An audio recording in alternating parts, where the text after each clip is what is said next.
BNP ক্ষমতায় না আসে জামাত ক্ষমতায় আসা উচিত। কারণ জামাত যদি ক্ষমতায় আসে, বাংলাদেশ আপনার সব দিক দিয়ে, আপনার রাষ্ট্রীয় দিক দিয়ে, আইনগত দিক দিয়ে, তারপর শাসন ব্যবস্থার দিক দিয়ে অনেক পরিবর্তন ঘটাতে সক্ষম হবে, যেটা বিএনপি পারবে না। আমি বলবো না ওরা খারাপ, ওরা যে আবার ভালো, আমি সেটাও বলবো না।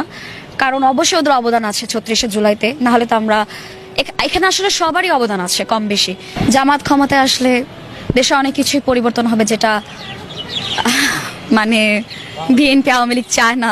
হ্যাঁ, তো জামায়াত ক্ষমতায় যদি আসে তাহলে হচ্ছে আপনার বিএনপিদের অনেক অসুবিধা হবে। আওয়ামী লীগদের কথা তো বাদই দিলাম, ওদের ব্যাপারে আমার কিচ্ছু বলার নাই। জামাত চাঁদাবাদের সাথে লিপ্ত নেই, এটা ছড়াচ্ছে যাতে জামাতকে যেন মানুষ সাপোর্ট না করে, হ্যাঁ, যেন ইমেজটা নষ্ট হয়। কিন্তু আমরা যারা আপনার বিচক্ষণ এবং আমরা যারা সচেতন, আমরা তো জানি যে জামাত কতদূর করতেছে বা জামাত কি করতেছে। এই জন্য আমরা জামাত দলের পক্ষে।